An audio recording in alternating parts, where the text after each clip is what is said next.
Bonjour à tous et bienvenue sur Barla Énergie Climat. Aujourd'hui, on va parler d'hydrogène dans la transition énergétique. Cette vidéo est structurée autour de 4 parties. Je vais commencer par présenter ce qu'est l'hydrogène, et en particulier le dihydrogène. Il y aura ensuite une partie sur les intérêts de l'hydrogène dans la transition énergétique.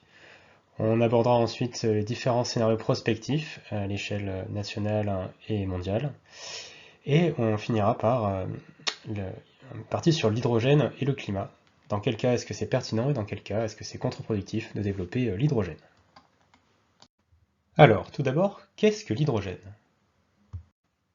Le dihydrogène est une molécule composée de deux atomes d'hydrogène.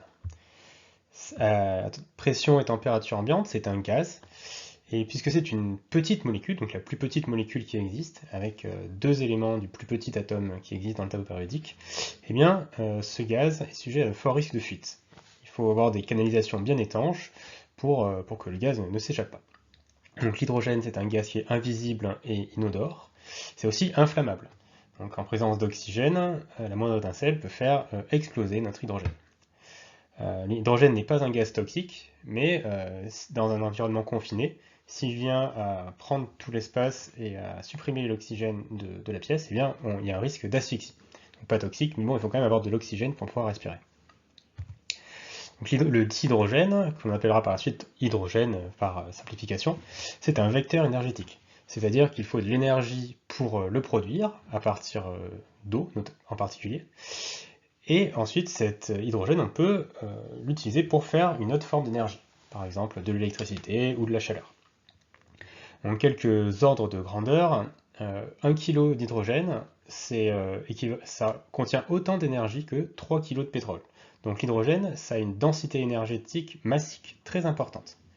Par contre, puisque c'est un gaz à pression et température ambiante, eh bien, sa densité énergétique volumique, eh bien, elle est très faible. Elle est 3 fois plus faible que pour le gaz, donc à pression et température ambiante. Et donc, 1 mètre cube d'hydrogène à pression et température ambiante, qu'on appellera un neuromètre cube, eh bien, ça contient autant d'énergie que 0,1 litre de pétrole. Donc, effectivement, c'est beaucoup moins dense que le pétrole. On parle souvent des couleurs de l'hydrogène. Alors, l'hydrogène est un gaz incolore, mais donc, on a tendance à lui attribuer des couleurs, donc noir, gris, bleu, jaune, rose, rouge, vert, orange, etc. Ce sont des couleurs qui sont censées caractériser la manière dont il a été produit. Donc, on a trois grandes familles de couleurs. On a les hydrogènes carbonés, qu'on a tendance à simplifier en appelant hydrogène gris, mais il y a plusieurs variantes. On va voir l'hydrogène noir qui est fait par gazéification de charbon, l'hydrogène gris qui est fait par vaporeformage de méthane, et puis le hydrogène turquoise qui est fait par pyrolyse de méthane. Donc la gazéification, le concept, c'est qu'on chauffe donc notre charbon, et donc ça va fabriquer du CO2 et de l'hydrogène. Le vaporeformage, eh bien, on chauffe et puis on met aussi de la vapeur, et donc ça va à la fin pareil nous faire du CO2 et de l'hydrogène. Et la pyrolyse, c'est un peu pareil que la gazéification. Donc après, on a une autre famille, c'est les hydrogènes bas carbone. Et donc là, pareil, on va avoir un bas carbone ou décarboné. Voilà. On a plusieurs sous-familles. On a l'hydrogène bleu. En général, c'est du l'hydrogène fait à partir de charbon et de méthane, ou de méthane, mais dans lequel on a séquestré le CO2 émis. Donc on utilise le carbon capture and storage. Donc, comme ça, vu que le CO2 n'est pas relâché, on considère que ça n'émet pas de CO2. Il y a l'hydrogène jaune qui est fait à partir d'électricité du réseau, donc par électrolyse cette fois. Donc, le concept de l'électrolyse, c'est qu'à partir d'électricité, eh bien, on peut séparer l'hydrogène de l'oxygène. Et donc après, on pourra faire la réaction inverse dans une pile à combustible. Donc à partir d'oxygène et d'hydrogène, on peut fabriquer de l'électricité. Donc de l'hydrogène bas carbone, on peut aussi en faire du rose. Donc ça, c'est à partir d'électricité nucléaire. On peut aussi faire de l'hydrogène rouge, c'est fait à partir de chaleur nucléaire. Donc là, c'est par thermolyse. Donc au lieu de mettre de l'électricité, on chauffe. Et puis après, il y a tout ce qui est les hydrogènes renouvelables, qu'on a tendance à appeler hydrogène vert. Et au sein des hydrogènes verts, il y a encore des différentes subtilités. On peut avoir notamment l'hydrogène orange qui est fait à partir de rayons solaires et donc de photolyse cette fois-ci. Puis voilà, on peut en faire à partir de biomasse ou à partir tout simplement d'électricité renouvelable. Donc voilà, donc dans l'ensemble, on va avoir une famille qu'on va simplifier en appelant hydrogène gris, qui est l'hydrogène carboné. Hydrogène bas carbone, donc soit de l'hydrogène carboné dans lequel on a séquestré le CO2, soit d'hydrogène fait à partir d'électricité bas carbone, mais non renouvelable, comme le nucléaire par exemple. Et puis l'hydrogène vert qui est de l'hydrogène renouvelable. On va parler maintenant des intérêts de l'hydrogène. Donc l'hydrogène, tout le monde en parle, ça a l'air d'être une solution magique, mais en fait, à quoi ça sert? Pourquoi on en fait? Alors, à quoi ça sert l'hydrogène? On entend souvent parler comme d'une énergie futuriste, mais en fait, l'hydrogène, on en consomme déjà pas mal. On en consomme tellement que c'est responsable de 2% des émissions de gaz à effet de serre mondiales.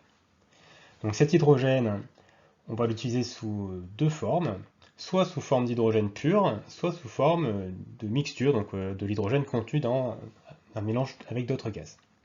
Et donc cet hydrogène, il est utilisé essentiellement par les raffineries. Donc un tiers de l'hydrogène est utilisé pour désulfurer du pétrole dans des raffineries. Et puis on a un quart de l'hydrogène qui est utilisé pour faire des engrais, et donc notamment de l'ammoniac, qui est nécessaire pour faire des engrais. Après le reste, ça va être essentiellement du méthanol et puis d'autres procédés chimiques. Donc on voit plutôt des usages industriels aujourd'hui. Donc ça c'est pour la demande. Mais donc cet hydrogène, comment on le produit? Eh bien, il y a déjà une bonne partie qui est de l'hydrogène de récupération, ce qu'on appelle des coproduits. Et donc c'est de l'hydrogène qui est fait à partir de réactions chimiques dans des procédés industriels, et donc plutôt que de perdre cet hydrogène, on le récupère et on l'utilise pour nos besoins. Et ça représente quand même 40% de la production mondiale d'hydrogène. Après, on va avoir encore environ 40% qui est de l'hydrogène fait par vaporoformage de méthane, donc de gaz fossile. Et puis une quinzaine de pourcents, c'est fait à partir de charbon, donc pyrogazéfication du charbon. Et en fait, il ne reste plus grand-chose.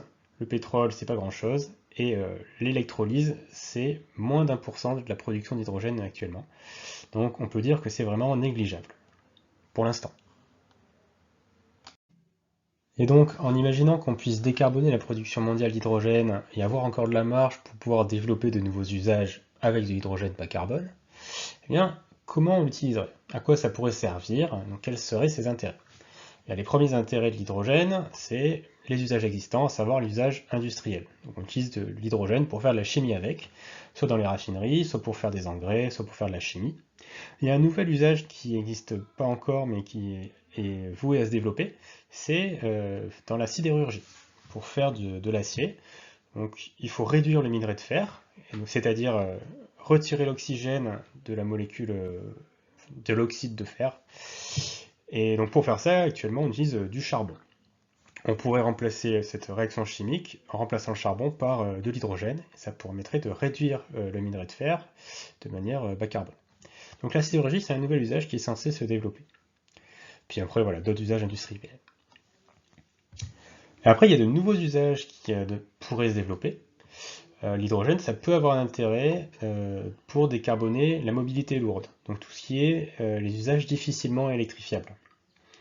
Donc une réaction chimique, c'est pas électrifiable, et puis la mobilité lourde, c'est pour faire de longues distances avec de gros chargements, c'est un peu compliqué d'électrifier. Donc notamment voilà, éventuellement les camions, certains trains, donc des lignes qui ne valent pas le coup d'électrifier.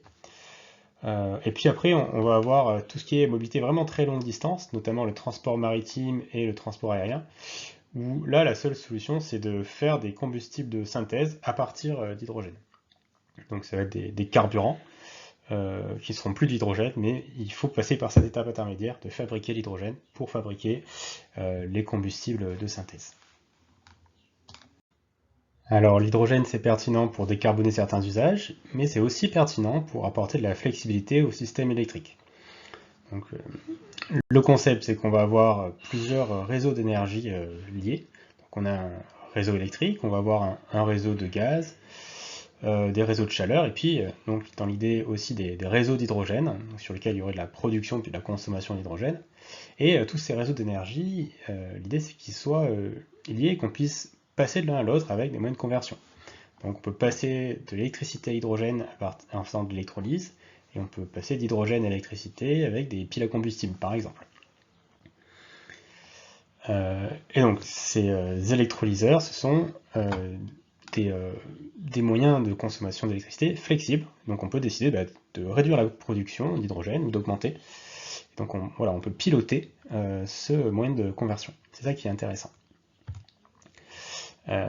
Donc maintenant, l'idée c'est quand même d'essayer de rester tout le temps dans le même sens et d'éviter de produire de temps en temps de l'hydrogène, de temps en temps de produire de l'électricité, parce que la boucle électricité jusqu'à hydrogène plus qu'à électricité, ça a un mauvais rendement, donc environ 60% pour faire de l'hydrogène, et puis environ 40% pour refaire de l'électricité.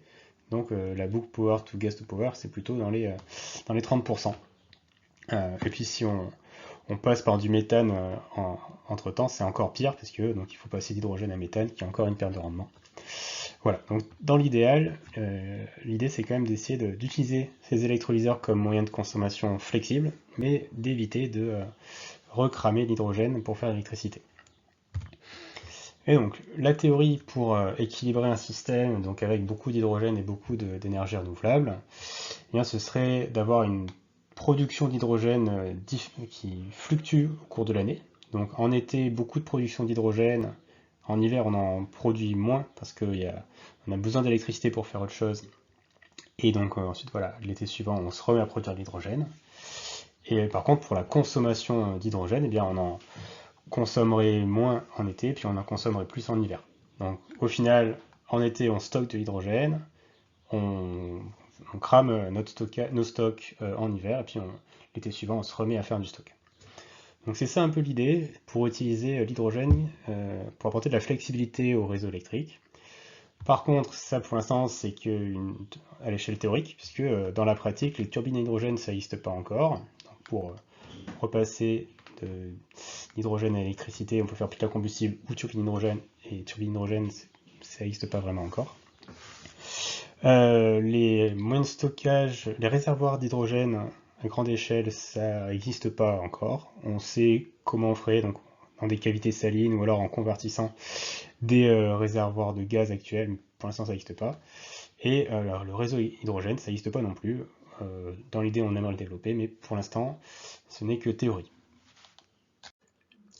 Et sur les capacités de l'hydrogène à apporter de la flexibilité au réseau électrique, ça va aussi dépendre des modèles économiques qu'il y a derrière et de comment on utilise nos électrolyseurs.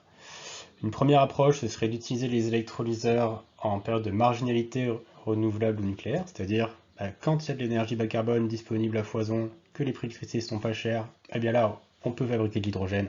Et puis quand l'électricité est chère ou quand il y a des moyens fossiles sur le réseau, là, on ne produit pas d'hydrogène. C'est une première approche. Deuxième approche, ce serait d'utiliser les électrolyseurs en base hors situation de tension, c'est-à-dire qu'on produit tout le temps à fond notre hydrogène, sauf quand l'électricité est vraiment chère, et là, on baisse la production.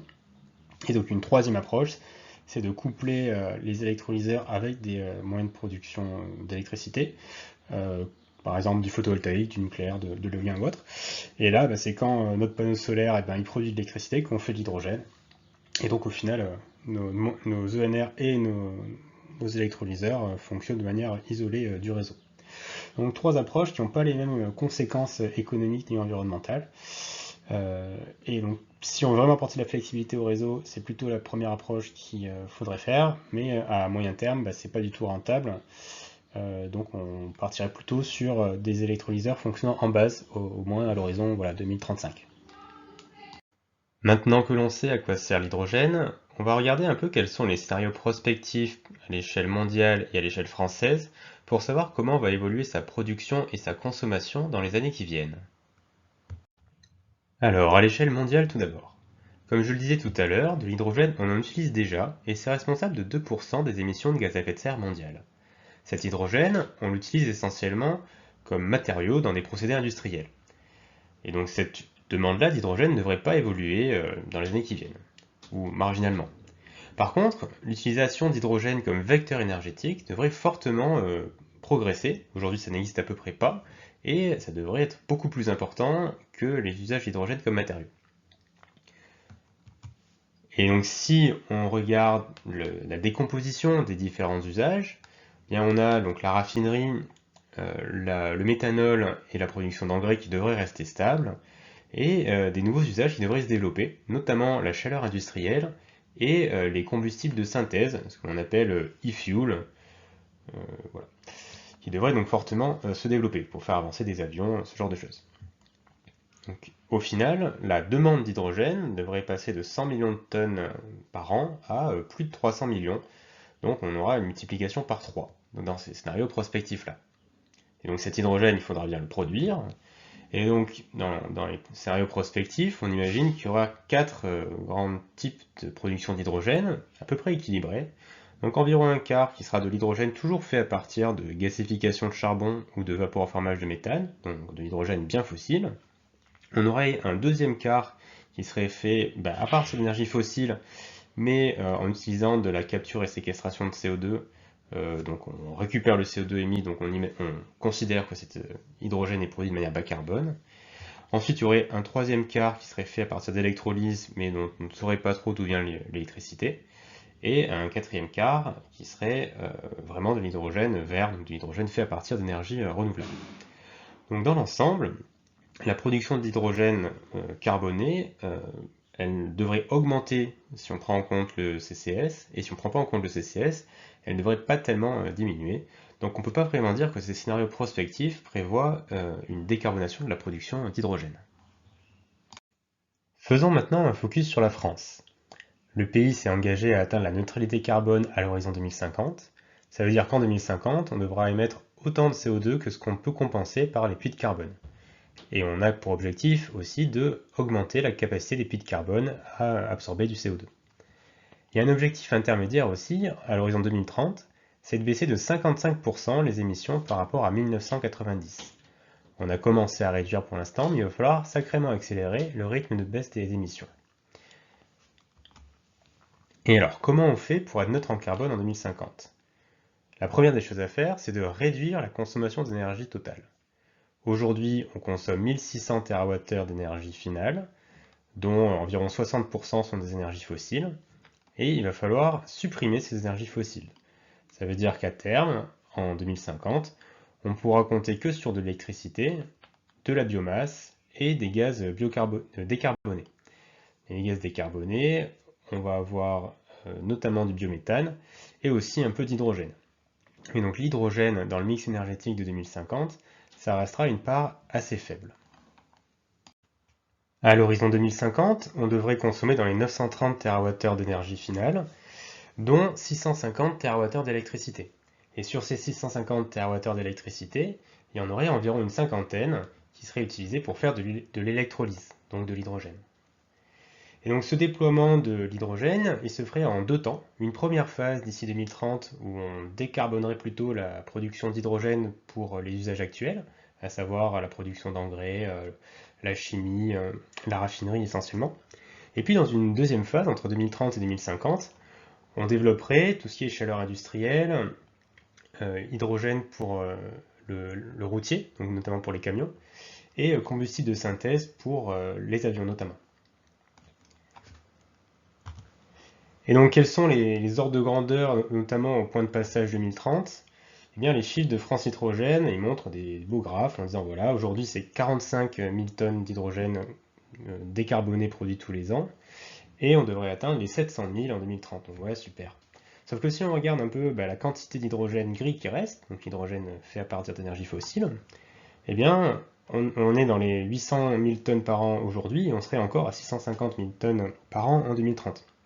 Donc on ne peut pas vraiment dire que le déploiement de l'électrolyse va permettre de décarboner l'hydrogène, notamment, en tout cas à l'horizon 2030. Et à l'échelle de l'Europe, qu'est-ce qui est prévu? Eh bien, l'Union européenne a pour volonté de créer tout un système énergétique basé sur l'hydrogène. Donc aujourd'hui, on a un système électrique, on a un système gazier, et l'idée c'est que demain, il y a un système hydrogène. Donc un système dans lequel il y a du transport, du stockage, et donc dans lequel on puisse avoir un marché, parce qu'à partir du moment où on peut stocker et transporter une énergie, eh bien, on peut l'échanger sur des marchés, donc entre les producteurs et les vendeurs. C'est ce qui se passe aujourd'hui sur les marchés de l'électricité, le marché du gaz, et donc demain sur le marché de l'hydrogène, qui n'existe pour l'instant pas. Donc voilà, donc l'Europe a une volonté de créer un truc qu'ils appelleront le European Network Operators of Hydrogen, donc à l'horizon 2024, et donc c'est un gestionnaire de réseau de transport pour l'hydrogène, comme il y en a un aujourd'hui pour l'électricité qui s'appelle l'ENSOE et pour le gaz qui s'appelle l'ENSOG. Donc en termes d'objectifs de déploiement de production, d'ici 2024, il y a pour objectif d'avoir 6 gigawatts d'électrolyseurs, et à l'horizon 2030, plutôt 40 gigawatts d'électrolyseurs dans l'UE. Donc en fait, c'est plutôt 2 fois 40, parce qu'on mise sur 40 gigawatts chez nous, et 40 gigawatts dans des pays frontaliers, histoire qu'on puisse importer depuis nos voisins, et qu'on puisse aussi importer depuis un peu partout dans le monde. Donc surtout, notamment l'Allemagne a une forte volonté d'importer massivement de l'hydrogène un peu partout, mais l'Europe aussi. Et donc d'où on va faire venir cet hydrogène vert, entre guillemets, en théorie? Et bien voilà, du Chili, de la Namibie, de l'Égypte, de l'Australie, de l'Arabie, du Maroc, du Kazakhstan, et de plein d'autres pays dont on sait que les mix sont déjà décarbonés. Non, c'est une blague. Voilà, donc l'idée c'est, est-ce que ces pays pourront décarboner leur électricité, puis leur mix énergétique, et ensuite avoir de la marge pour faire de l'hydrogène vert pour nous l'envoyer en Europe? Eh bien, ça m'étonnerait. On va maintenant attaquer le vif du sujet, donc l'hydrogène et le climat. Dans quel cas est-ce que développer l'hydrogène c'est pertinent pour le climat, et dans quel cas est-ce que c'est contre-productif? Alors une première approche, c'est de se demander si on utilise de l'électricité décarbonée. Parce que le vaporeformage du méthane, ça émet du CO2, et donc la question c'est, avec le mix électrique que j'utilise, est-ce que faire de l'hydrogène par électrolyse, c'est mieux ou c'est pire que de le faire à partir de vaporeformage de méthane? Eh bien, si on est en Allemagne, c'est pire, on émettra plus de CO2 par électrolyse que par vaporeformage de méthane. Et si on est en Europe, donc avec le mix électrique européen moyen, c'est pire aussi. Si on est en France, en revanche, effectivement, là, il vaut mieux faire de l'électrolyse pour faire de l'hydrogène vert, plutôt que de faire de l'hydrogène gris par vaporeformage de méthane. Et si on est en autoproduction renouvelable, c'est-à-dire qu'on utilise un parc d'ENR pour alimenter l'électrolyseur, là aussi, c'est pertinent de faire de l'électrolyse. Donc voilà pour une première approche. Maintenant, imaginons que j'ai de l'électricité décarbonée. On peut se demander s'il n'y a pas un usage plus efficace de cette électricité que de faire de l'hydrogène. On pourrait par exemple exporter cette électricité ailleurs en Europe pour éviter l'utilisation d'une centrale à charbon ou d'une centrale à gaz, ou on pourrait utiliser cette électricité pour électrifier notre mix énergétique, notamment pour électrifier la mobilité. Et donc si on a déjà fait tout ça et qu'on a encore de la marge en électricité décarbonée, eh bien là ok, l'étape d'après c'est de faire de l'électrolyse pour éviter de faire du vaporeformage de méthane. Mais si on n'a pas encore fait l'électrification de notre mobilité et de notre mix énergétique, ou si on a de la marge pour exporter encore plus d'électricité chez nos voisins, et bien là, ces usages de l'électricité décarbonée sont en concurrence.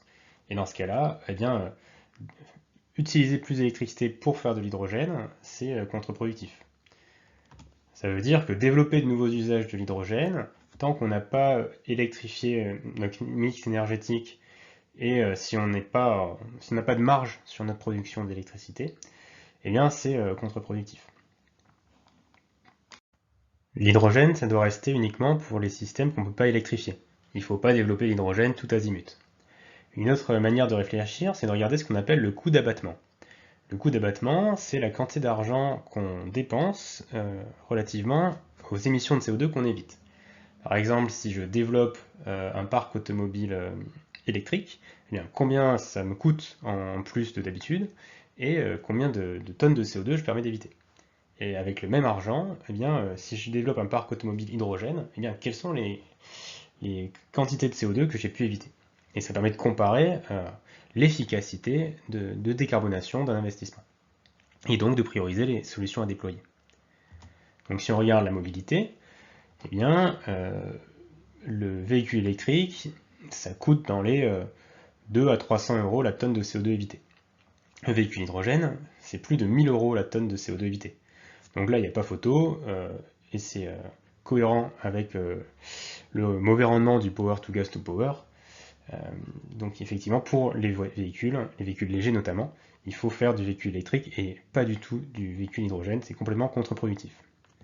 Par contre, pour la mobilité lourde, là, la question se pose, puisque transporter de lourdes charges sur de longues distances, il faut faire des batteries adaptées pour les camions, il y a aussi des enjeux de rechargement. Donc pour la mobilité lourde, les camions à hydrogène sont compétitifs avec les camions électriques, Et donc là, voilà, ça se discute. Mais certainement pas pour la voiture. Là, la voiture, il faut faire des voitures électriques et pas des voitures hydrogène. Ce serait un non-sens.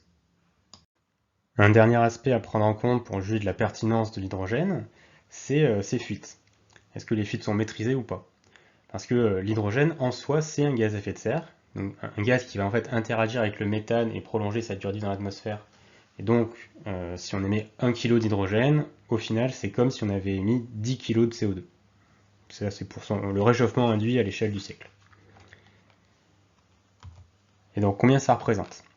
Si on regarde les taux de fuite, selon les technologies qu'on va utiliser à la fois pour l'électrolyse, pour le transport, le stockage et pour l'utilisation d'hydrogène, à l'échelle du système, on va avoir entre 1 et 10% de fuite.